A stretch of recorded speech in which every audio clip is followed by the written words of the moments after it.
সেদিন 7 জানুয়ারি 2005। হঠাৎ করেই ট্যাংরাটিলা গ্যাস বিস্ফোরণ, দাউ দাউ আগুনে পুড়ে সব ছাই।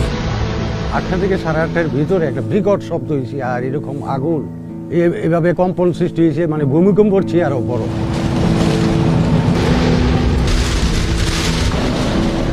কিছুক্ষণ যাওয়ার পরে সারে মানুষ তো দৌড়াদৌড়ি করে বাড়ি ঘরে বাচ্চা কাচ্চা লইয়া ফালাইয়া মানুষ দৌড়াদৌড়ি করে গেছে।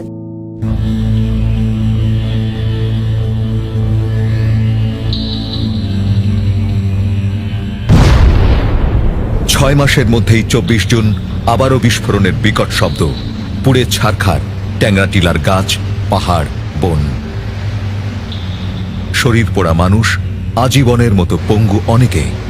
আমার 11 দিনের একটা সন্তান, কুয়াশার মধ্যে আমি প্রায় 4 কিলোমিটার দূরে আমি আমার মেয়েকে নিয়ে হেঁটে হেঁটে পাড়ি দিয়েছিলাম। 4 জন লোক, একজন রিপন, সাত্তার, হাসিন ভাই, আব্দুল আজিজ, আমরা 4 জন ওই নাকি কাজ অবস্থায় অ্যাক্সিডেন্ট দুর্ঘটনায় আমরা আহত হয়েছি। এবং আউটসাইডে মানে বাইরের একজন লোক ওই যে রাস্তা দিয়ে হাঁটতে যেতেছিল সাইকেল নিয়ে, এই সময় সাইকেল আসছিল, সাইকেল দিয়ে রাস্তার পাশের থেকে আগুন লাগিয়ে দুর্ঘটনায় এর মুখ এবং হাত পা পুড়ে গেছিল।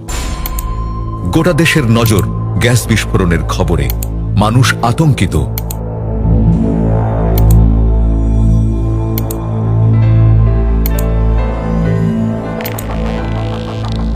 কি কারণে ঘটল এই বিস্ফোরণ? ঘটনার তদন্তে উঠে এলো চাঞ্চল্যকর সব তথ্য। নাইকো রিসোর্স কোম্পানি কানাডার হওয়ায় বাংলাদেশে এই ঘটনার তদন্তে নামে রয়্যাল কানাডিয়ান মাউন্টেড পুলিশ। নাইকোর ভাইস চেয়ারম্যান কাশেম শরীফ যুক্তরাষ্ট্রের নাগরিক হওয়ায় দেশটির federal bureau of investigation FBI কর্মকর্তারা একই ঘটনার তদন্ত শুরু করে।